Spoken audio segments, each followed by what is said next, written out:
오늘 무더운 데도 불구하시고 이렇게 많이 동참해 주셔서 고맙습니다. 올해는 만해에 임해친목이라고 하는 시집이 나온 지가 100년이 되는 해임, 1926년 5월 20일 회동서관에서 임해친목이라는 책이 발간이 되었어요. 그러니까 올해가 딱 100주년입니다. 그래서 지난해부터 올해까지 여러 학회라든가 연구소, 관련 단체에서 많은 학술대회를 했습니다. 그래서 그러한 내용들을 중심으로 해서 제가 여기에서 법문을 하기에는 좀 여러 가지 밋밋하지만 제가 그동안 구축하고 들여다본 안의 한용운에 대한 부분들을 여러분과 함께 공유하기 위해서 이 자리에 섰다라고 이렇게 말씀드리고 싶습니다. 이 책은 지금 저희 선배, 전보상 선배가 운영하고 있는 남한사성의 만해 기념관에 전시되어 있는 초간본입니다. 진한 갈색 포크로스 헝겊에다가 해가지고 책 표지를 입혔어요. 표지 앞뒷면에 이렇게 보면 아무것도 없습니다. 민자로 되어 있어요. 그리고 책 등 모서리에만 이렇게 나와 있어요. 근데 여러분 보셔도 잘 안 보여요. 그 당시에 금박으로 임해친목이라고. 그래서 이렇게 하면 좀 보이나요? 금박이? 이 성북 근현대 문학관에 있는 책의 책 등입니다. 임해친목하고 한용운 저라고 이렇게 금박으로 쓰여져 있고, 그리고 속 표지에는 칼라로 임해친목입니다. 저 글씨도 저희 유축한데 책의 제일 뒷장에 보면 만해 스님 혼자 책을 준비하고 이렇게 찍어냈다, 발행했다 하는 게 표시가 됩니다. 아마 만해 스님의 친필이 아닐까 이렇게 유추되어집니다. 이 임해친목 속표지 다음에는 민홍지라고 하죠. 유산지 그게 한 장이 더 있고, 그 다음에 군말이라고 하는 일종의 서시라고 볼 수가 있겠습니다. 군말이 빨간색 잉크로 프린팅이 되어 있습니다. 지금까지 나온 임해친목 26년에 나왔고 34년에 재판본이 나올 때는 초판본의 지형이라고 하는, 그 당시에는 지형을 가지고 책을 이제 납을 위에다 부숴가지고 그 납으로 찍어낸 판을 임색에다 붙여서 그게 돌아가면서 책을 찍었습니다. 그런데 군말만 1933년이 우리나라에서 무슨 일이 있었죠? 맞춤법 통일안이라는 것이 처음 개정이 됐어요. 그래서 그 전까지는 우리나라 맞춤법 띄어쓰기나 그 다음에 부호라든가 이런 것들이 마련이 되지 않았어요. 실제로 우리가 지금 한글을 쓰고 있지만 본격적으로 한글이 우리의 글이 된 것은 1870, 80년 그때부터예요. 이제 100년, 150년 정도 됐어요. 34년에 이제 재판본이 나올 때 군말만 33년에 통일안에 맞춰서 수정이 돼가지고 그대로 출판이 됐어요. 다음에는 더 이상 출간이 안 되어지고 1950년에 완전히 새로 조판한 임해친목이 한성도서 주식회사에서 만들어졌어요. 그 다음에 이제 51년 판이 정말 귀합니다. 전쟁 때문에. 그래서 58년 판에 보면 뒤에 50년 이후부터 판수가 쭉 다 기록이 돼 있는데 51년 판에 대한 기록, 날짜가 없어요. 국립중앙도서관에 책이 있긴 있는데 뒤에 판본이 없어졌어요. 이게 이제 초판본하고 34년 재판본하고 표지, 속표지, 군말. 이제 34년으로 가면 이게 포크로스가 아니고 종이로 표지를 만들었어요. 그리고 이제 안에는 다 검정색 잉크로 되어 있어요. 그게 차이가 있다. 그 다음에 1950년에 만든 한성도서 개판본이에요. 흔히 이제 판을 새로 완전히 짰기 때문에. 그래서 이무침묵은 소프트카바로 황색 바탕에다가 연꽃을 그려 넣었습니다.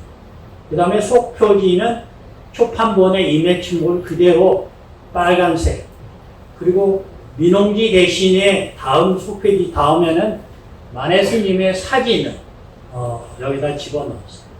그리고 군말부터는 또 검정색 잉크가 쓰여져 있습니다. 그러니까 초판본하고 어떻게 변천되어 왔는가 하는 것을 아실 수 있습니다. 그리고 58년에 저게 8판이 나오고 그 이후에 이 판권이 진명문화사라고 하는 곳으로 넘어가게 됩니다. 그리고 한성 문화사는 이제 망하게 돼요. 그래서 58년도에는 한성도서의 책과 진명문화사의 책이 판권에 동시에 8판으로 유통되고 있었다.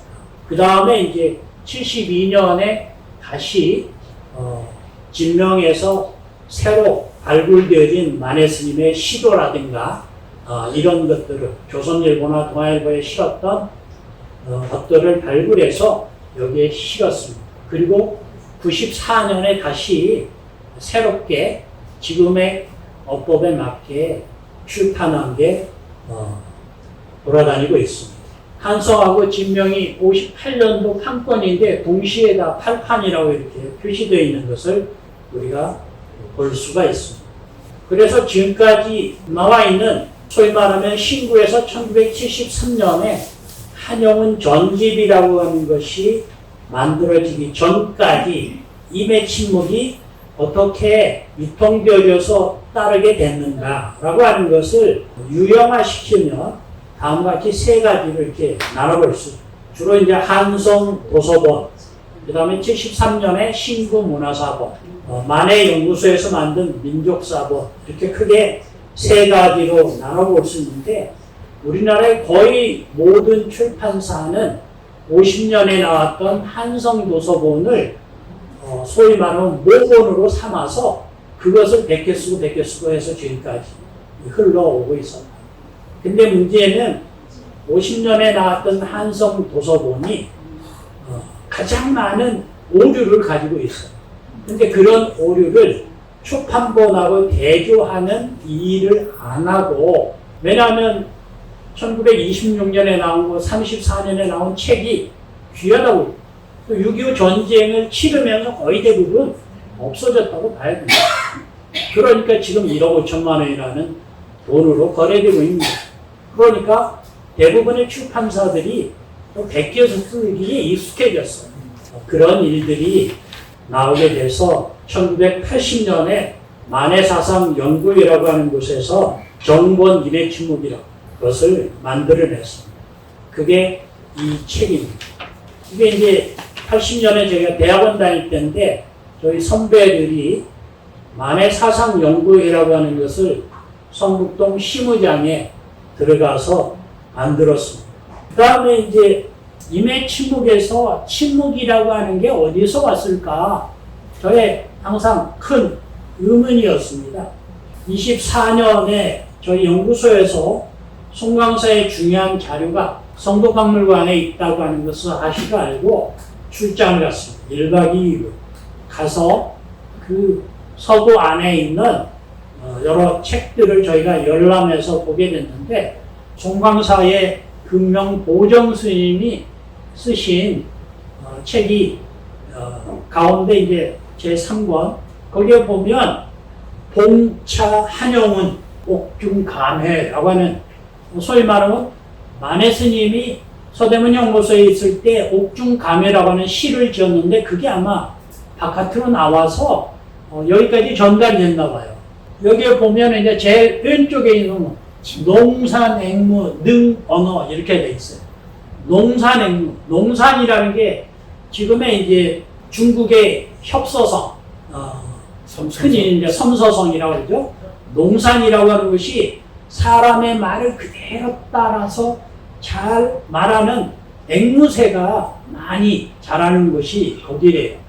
농산앵무라는 게. 그 농산앵무는 능언어, 말을 그렇게 잘 따라서 한다. 그런 능력을 가지고 있는데 감옥에 갇혀있는 나는 뭐냐? 어? 앵무새는 저렇게 말을 하는데. 그래서 한탄하는 거죠, 일종의. 웅변, 뭐냐? 웅변은 은이요, 침묵은 금이다. 근데 빨간 동그라미인데 거기를 공란으로 비워놨어요. 그리고 차금 매진 자유화. 내가 이 금을 몽땅 다 팔아가지고 자유의 꽃을 사리라. 만해 스님의 그 절절한 내용을 이렇게 근명보정섭에서 만해 스님이 직접 소통 안 했지만 시로서 당신이 소통할 때 만해 스님의 그 뜻을 이렇게 보신 것이죠. 그래서 금이라고 하는 것을 의도적으로 빛나는 이렇게 딱 놔도 속에 책을 열어보면 깜짝 놀랐어요. 그런데 또 다른 문건 중에 하나가 설담기담이라고 하는 책이 있어요. 여기에는 이제 조선 독립에 대한 감상의 개요라고 하는 글이 의의 광이라는 이름으로 한 20페이지로 등사되어져 가지고 있고, 제일 뒤에 빈칸에 이 부옥중감이라고 하는 시가 또 거기에 실려져 있다. 거기도 마찬가지로 보니까 금자가 빈칸으로 되어 있어요. 그래서 만해 스님이 침묵이라고 하는 것을 감옥에서 계시면서 내가 이 어려운 시대를 살아가는 데 있어서 침묵이라고 하는 걸 통해서 어떻게 세상과 주고받을 것인가 라고 하는 것을 그때 화두처럼 가지고 있었잖아요. 임해침묵이라고 하는 것이 나왔을 때도 매일 신보라든가 이런 곳에 신간 안내 이런 게 다 실려져 있어요. 그 불교계 잡지에도 다 안내돼요. 그리고 책이 나왔을 때 매일 신보에다가 만해서 임해침묵 이렇게 크게 광고를 했어요. 보면은 순양장으로 했다. 그 당시에 거의 되면 소프트 카바인데 하드 카바로 했다. 그리고 금자인, 금박으로 책은 1원 50전이야. 당시에 책이 1원 50전이면 몹시 비싼 책입니다. 거의 2배 가까운 책이에요. 그리고 그 당시에는 지방에 있는 사람들이 다 우편 대체를 통해서 사고 팔고 하거든요. 그래서 16전은 송료, 지방에 있는 사람들이 보내줍니다. 책에 뒤에 판권에 보면 항상 이게 붙어 있습니다. 그래서 여기에 보면 이 광고도 만해 스님이 직접 다 그대로 만들었다고 저희는 유추해요. 왜냐하면 그 당시에 뭐 광고 대행사가 있는 것도 아니고 카피라이터가 있는 것도 아니고, 그렇기 때문에 쓰여져 있는 글들을 보면 정말 깊어요. 마음으로는 볼 수 있다. 이 정말 어려운 세상을 미소인 듯 하지만 눈물이 되고 눈물인 듯 하지만 실안개 뒤에 숨어있는 장미화가 된다. 그 카피라이트 자체도 보면은 정말 뛰어넘는 시처럼 그 다음 해에 조선일보에 또 광고가 또 실려있어요. 근데 또 달라졌어요. 인생의 행복에 정하는 아름다운 연애에 있어 한다. 연애라고 이제 직설적으로 얘기를 해요. 이 말을 부인하는 청년, 남녀는 뭐라고 했습니까? 누구냐? 응? 약솜이 완전히 드러내놓고 더 구체적으로 첫 번째보다도 더 구체적으로 드러내놓고 얘기를 하고 있습니다. 그래서 임해침묵이라는 시집이 시를 읽는 사람, 읽어야 되는가라고 하는 것을 명확하게 제시해주고 있다 라고 이렇게 볼 수가 있었죠. 그런가 하면 34년에 재판이 나오고 한성도서에서 35년, 36년 이때는 정말 한글로 되어 있는 책을 출판할 수도 없는데도 불구하고 광고가 이렇게 실려져 있어요. 야담이라고 하는 잡지에 실려져 있는 한성도서에서 가장 잘 나가는 책 5권을 골라가지고 거기에 광고했는데 임해침묵을 임해침묵. 그러니까 맞춤법이 이제 두음법칙이라고 하죠. 36년에 나와 있는 것은 매일신보 5단 통광고. 거기에도 들어가 있는 것을 볼 수 있어요. 그래서 26년에 책이 나오자마자 독후감들이 유광열 선생이라든가 주유환 선생이 상하로 나왔어요. 그동안 국문학계에서는 이 두 사람의 글밖에 없는 것으로 알았었어요. 제가 찾아보니까 이광수가 뒤늦게 만해 스님이 책이 나오자마자 이광수한테 보내줬어요. 이광수의 글을 보면. 근데 독후감 내는 것은 언제냐? 29년에. 그리고 또 34년에 또 글 한 편 썼어요. 그 사람의 글 속에 보면 왜 만해 스님의 시가 지금 우리나라 국문학계, 특히 문학사를 전공한 사람들의 글들을 보면 만해 스님을 현대시에 있어서 정말 중요한 역할을 수행했음에도 불구하고 보면 두세 줄 다뤘으면 많이 다뤘어요. 하나의 제목으로도 다루지 않고 있어요. 그건 아마 그 당시에 우리나라 문인들은 뭐냐면 무슨 동인, 폐허 동인, 이런 동인 중심의 통해서 글 문화죠. 그런 상황이었기 때문에 만해 스님은 그런 동인 출신이 아니잖아요. 그래서 그런지 아직까지도 수용이 안 되고 있는 상황. 여기에 보면 만해 스님의 이 글을 조선에서 평피를 드는 이들의 법전 속에는 이런 시에 적용될 조항이 없었던 때문입니다. 이게 이광수의 얘기예요. 솔직한 고백입니다. 어렵게 느껴졌겠죠. 평론을 할 만한 역량을 가지고 있는 사람들이 없었거나 너무 경지가 깊었기 때문에 조항이 없었다. 임해침묵을 인쇄한 인쇄소는 우리나라에서 1920년에 주식회사 형태를 최초로 거의 대부분 일본 인쇄소가 우리나라 시장을 잡고 있을 때 대동인쇄 주식회사에서 인쇄를 했습니다. 이거는 박문성환이라든가 우리나라 서점을 대표하는 사람들이 서로 합자해서 인쇄소를 만들었습니다. 그리고 회동서관에서 출간했습니다. 회동서관은 우리나라 최초의 서점이라고 할 수가 있습니다. 옛날에는 서점 하기 전에는 거의 대부분 지전, 종이를 팔던 가게에서 책을 놓고 팔았어요. 그러다가 이제 책의 수요가 늘어나면서 지전이 서점으로 바뀌기 시작을 했어요. 임해침묵, 제가 초간본을 이렇게 봐가지고 확대해서 이렇게 보면 느낌이 어떻습니까? 이 활자들이 어떻게 만들어진 것 같습니까? 이게 당시에 우리나라는 활자를 만들 수 있는 역량이 없었습니다. 다만 옛날 조선시대 때는 개미자니 뭐니 이런 글자가 있었죠. 철로 만들거나 목활자, 도장 파듯이 나무에다가 파가지고 그것을 이렇게 쭉 나무를 대가지고 판을 짰어. 그래가지고 찍었어.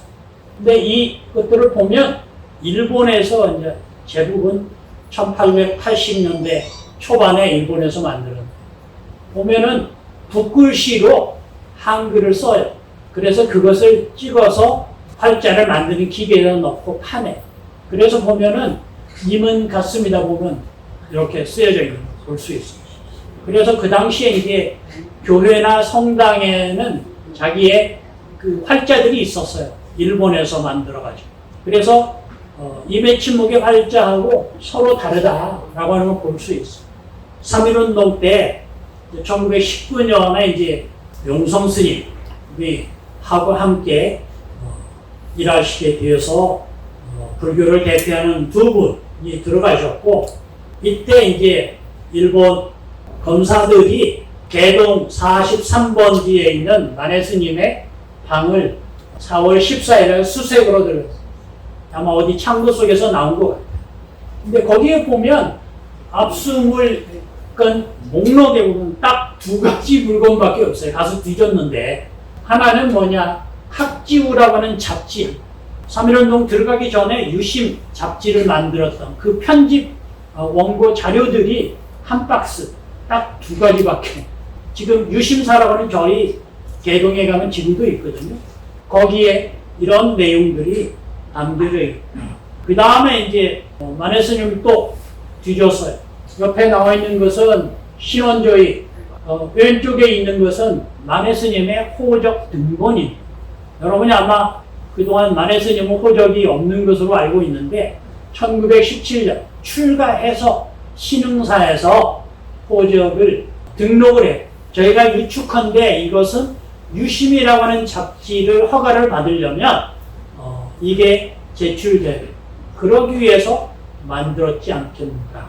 여기에 보면 이제 아버지, 어머니 이름이 나와요. 그 전에는 어머니 이름은 온양 방씨, 창성 방씨 이렇게만 나왔는데 이 자료에는 어머니 이름이 방여완이라고 분명하게 있다는 거예요. 다음에는 이제 일본의 총독부의 활동들이 얼마나 심했는가 하는 것들을 책의 출판, 뭐 이런 것들. 1931년에 이제 만해 스님이 불교라고 하는 잡지를 인수받아서 직접 경영하게 돼요. 그래서 처음 한 게 84, 85, 이게 처음 작품인데 두 호를 동시에 묶어서 내지 않으면 그건 왜 그랬느냐. 검열에서 걸렸어요. 그래서 지체되어진 것이죠. 그 당시에는 원고도 제출해야 되고 책이 출판되고 나오면 그것을 또 납품해요. 그래서 거기서 걸리면 배포가 금지가 되죠. 아니면 긁어요. 납을 이렇게 긁어요. 그래서 박박 긁어요. 1924년에 천도교 쪽에서는 개벽을 유시해서 여러 잡지를 출간하게 됩니다. 그때 만해 스님이 여기에 여러 번 기고를 하게 되는데 내가 불교를 믿는 까닭이라고 하는 글을 여기다 실는데 이것도 결국은 검열에 걸리게 그래서 신문에 실려져 있는 것을 확인합니다. 자료에 보면 뒤에 결론 부분에 어떻게 행동을 해야 될 것인가 라고 하는 내용들이 있는데 그것을 삭제하고서 실게 됐다라고 하는 것을 확인할 수가 있습니다. 그 다음에 1933년인가요? 신년의 특집으로 신년 기고인데 이때도 보면 만해 스님의 글에는 다 어떻게 됐어요? 다 긁어버렸어. 여러 곳에. 그래서 우리나라가 저런 자료들의 관리 아쉬운 부분들이 정말 많아요. 만해 스님이 당시에 경성방송국에 가서 강연을 하고 했던 기록들이 여러 군데 나오는데 녹음 테이프가, 릴 테이프가 어딘가 있지 않을까. KBS 알아봐도 없어요. 정리도 안 돼요. 일본에 또 알아보는데 찾기가 쉽지 않습니다. 자, 지금까지 아마 글을 쓰시면서 얼마나 어려운 일을 경험했겠는가. 뭐 한두 가지가 아닙니다. 그래서 만해 스님은 출가하자마자 제일 먼저 쓴 책이 불교교육, 불교한문 덕본이라는 책을 1910년 9월 달쯤에 황해도 장당군에 있는 화장사 화산 강숙이라고 하는 곳에서 썼어요. 그래서 이런 여러 책들이 있는데 불교계 관련 책들이 이런 게 있고 나머지 이제 교양을 키우기 위해서 책은담이라든가 이런 걸 썼습니다. 그 다음에 나머지는 대부분 다 소설입니다.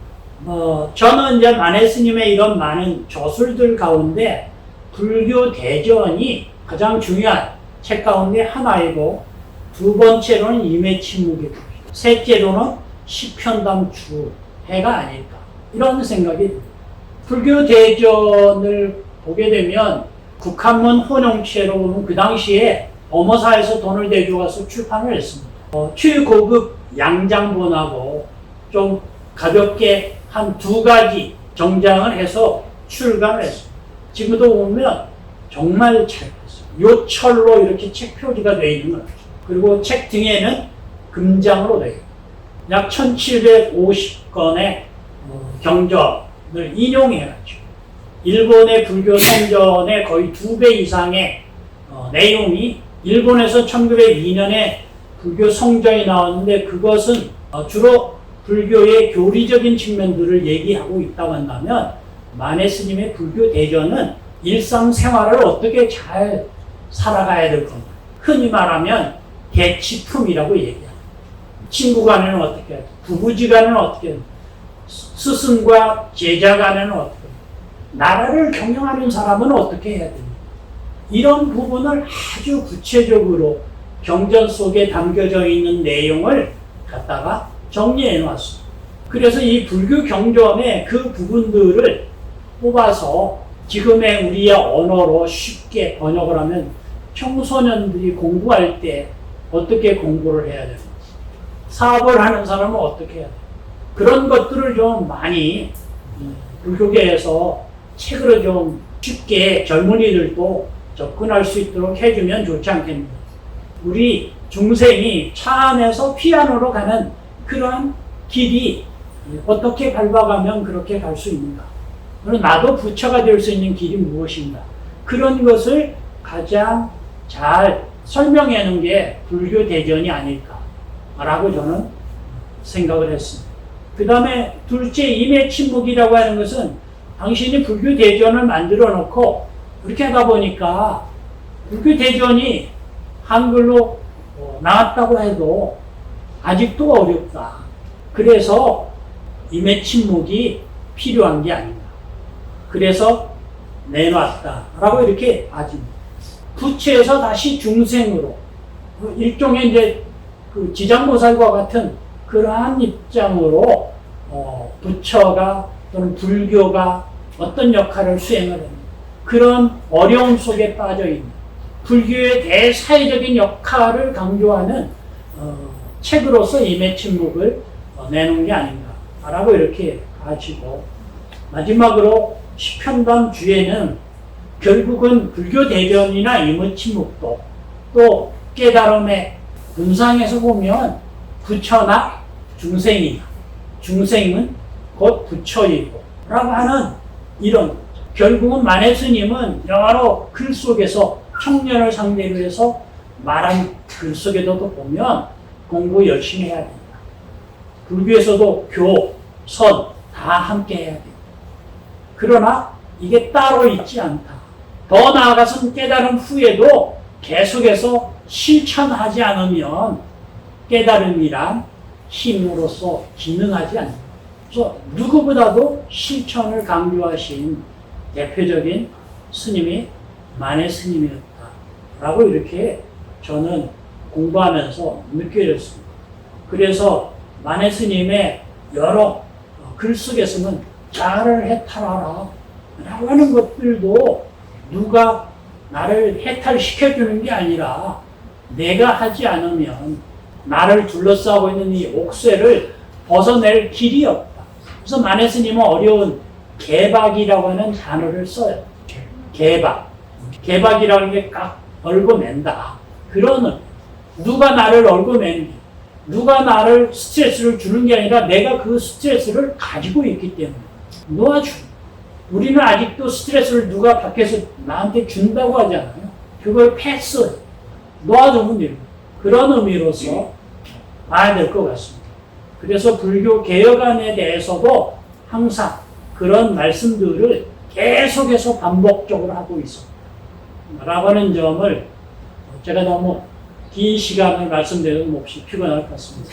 여기서 마치겠습니다.